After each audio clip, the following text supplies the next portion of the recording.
Hai, Assalamualaikum warahmatullahi wabarakatuh. Kembali lagi di channel gue, Deddy Sugiatno Bahi. Sebelumnya gue mengucapkan terima kasih yang sebanyak-banyaknya buat teman-teman yang udah klik video ini. Dan seperti di judulnya, hari ini gue mau sharing mengenai pengalaman gue sebagai karyawan yang dirumahkan akibat dari COVID-19 ini. Dan juga gue mau sharing mengenai beberapa tips yang biasa gue lakukan untuk menghindari rasa bosan selama di rumah. Penasaran dengan videonya? Ini dia.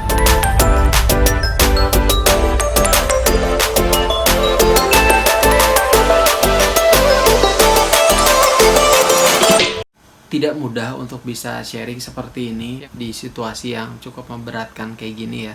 Perasaan gue saat menerima kabar kalau gue harus dirumahkan untuk beberapa bulan, jujur sedih banget. Aku senyum sih. Jujur gue sedih banget.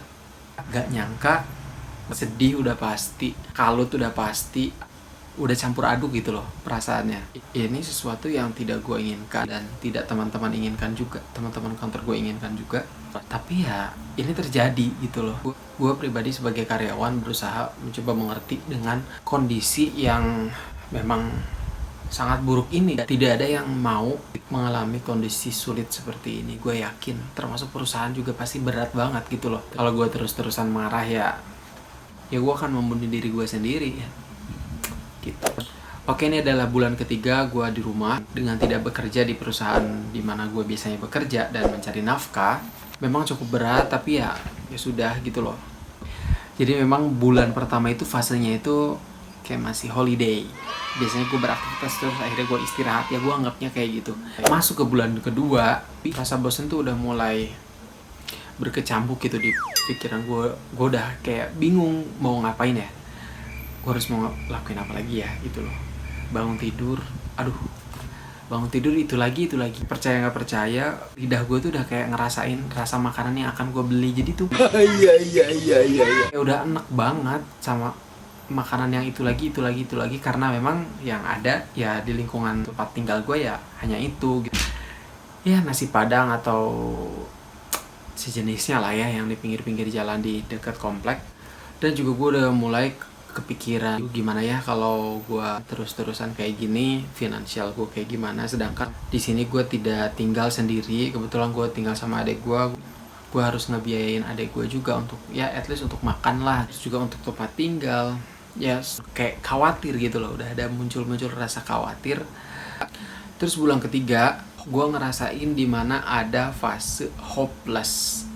Jadi gue udah ngerasa kayak apa ya, tuh saking hopelessnya gue udah kayak, paham gak sih?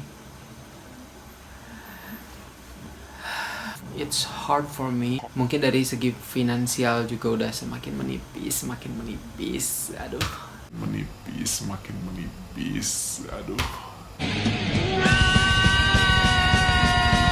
Akhirnya membuat gue bergerak untuk mencari apa sih yang bisa gue lakuin selama di rumah. Jadi yang pertama itu gue searching olahraga yang bisa gue lakukan di rumah. Gue lihat Jerayan Karsten, ya pokoknya salah satu YouTuber itulah ya. Gue ikutin biar apa? Biar badan gue tuh nggak kaku gitu loh. Karena jujur selama beberapa bulan ini tulang punggung gue tuh udah lumayan sakit karena kerjaannya tuh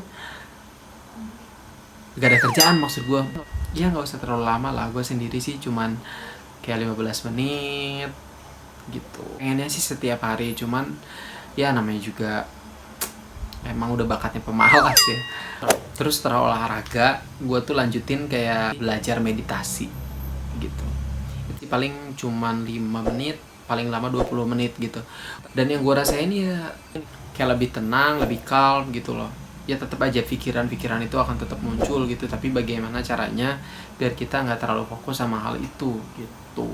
Jadi yang ketiga gue tuh belajar membuat gratitude list. Itu adalah daftar kesyukuran. Karena jujur tantangan di kondisi seperti ini adalah sesuatu yang tadinya biasa kita lakukan terus kita nggak bisa lakukan. Itu yang bikin stres. Ya mungkin itu adaptasi, gue nggak ngerti gitu. Cuman kan gimana caranya biar kita tuh kayak nggak terlena dengan perasaan yang negatif itu gitu loh. Gue biasanya mengawali dengan terima kasih. Gue tulis 5 Ada nggak ya contohnya? Ini gratitude list gue. Jadi gue selalu menulis 5 kesyukuran gue. Nggak usah ribet-ribet. Hal-hal yang kecil itu harus loh kita syukurin loh. Air yang bersih misalnya, kita bisa makan yang enak. Terima kasih atas makanan yang enak pada siang hari ini. Terima kasih atas air yang bersih dan mengalir yang deras. Hal-hal yang kayak gitu yang kadang kita tuh lupa. Kita tuh penuh dengan berkat gitu. Terus nextnya adalah harusnya nomor pertama mendekatkan diri kepada Allah Subhanahu wa Ta'ala. Gue muslim, jadi ya gue berusaha untuk sholat 5 waktu dibenerin gitu loh, karena memang ini adalah kesempatan baik. Waktu kita luang ya buat apa lagi selain buat beribadah, ya nggak sih? Kemudian yang kelima, biasanya gue baca buku lah gitu ya. Waktu luangnya juga banyak, jadi baca bukunya harusnya sih bisa lebih banyak. Dan ada 2 buku yang lagi gue baca, yaitu Berbicara Itu Ada Seninya dari Oh Su Yang. Ini bukunya yang lagi gue baca. Terus juga ada Secret. Ini gue baru nemu buku ini. Dua-duanya lagi gue baca, gue cicil ya pelan-pelan sih. Karena jujur ini bukan novel ya. Kalau novel mungkin bisa seminggu juga udah kelar.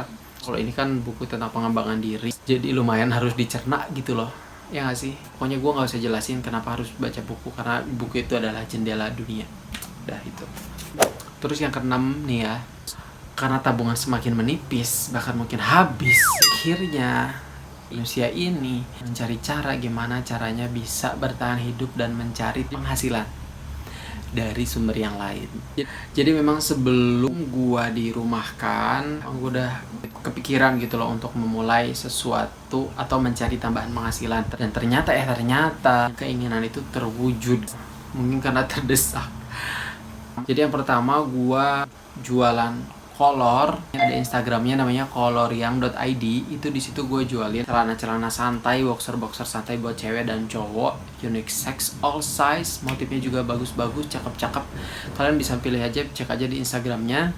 Terus yang kedua, gue juga membuat video YouTube. Cuman gue yakin kalau YouTube mungkin tidak akan mendapatkan penghasilan dalam waktu yang cepat. Harus ada prosesnya lah gitu loh. Karena memang gue juga bukan siapa-siapa, gue juga bukan public figure atau apapun gitu loh. Jadi ya udah, yang penting gue tetap produktif dengan ini. Yang ketiga, akhirnya gue bisa melakukan ini, itu gue join di Abdi Akademi Bisnis Digital. Begitu teman semuanya kalau buka Instagram tiba-tiba ada iklan Akademi Bisnis Digital. Nah itu akhirnya gue join di situ. Kurang lebih Rp500.000 untuk registrasinya, dan udah kembali modal, bahkan lebih untung sekarang.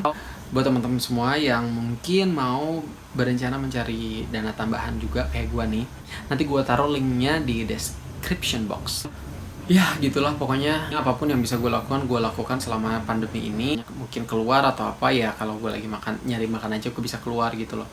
Tapi selebihnya ya gue tetap melakukan di tempat gue tinggal saat ini gitu. Jujur sampai sekarang pun masih bolong-bolong gitu gue melakukan aktivitas yang tadi. Tapi yang penting gimana caranya badan kita itu tetap bergerak, pikiran kita juga jangan sampai ngelamun atau apapun itu, karena bikin kita makin stres dengan keadaan gitu. Jadi ya udah nikmatin aja, dan sambil ya udah bersyukur aja gitu loh dengan kondisi ini. Pasti ada hikmahnya lah semuanya gitu. Buat lo semuanya yang di rumah yang mengalami kondisi yang sama, tetap semangat. Pesan gue tetap semangat. Jangan pantang menyerah dengan kondisi ini. Untuk mencari penghasilan, banyak sekali yang bisa lo lakukan di rumah dengan online. Jualan online seperti yang gue lakukan. Apapun itu, yang penting halal dan yang penting kita tetap produktif gitu. Kalau menurut kalian apa yang tadi gue informasikan itu cukup bermanfaat dan bisa kalian lakukan di rumah juga, lakuin aja. Selama itu positif, selama itu tidak mengganggu orang lain dan tidak merugikan kalian, bahkan justru itu buat kalian lebih produktif gitu. Itu aja. Buat teman-teman semuanya yang suka video ini, jangan lupa klik like dan komen di kolom komen di bawah. Buat teman-teman yang belum subscribe, tolong subscribe, karena subscribe itu gratis dan bisa membuat gue lebih semangat untuk membuat video-video selanjutnya. Finally, thank you so much for watching my video, my vlog. Sampai ketemu di video selanjutnya. Bye. Assalamualaikum.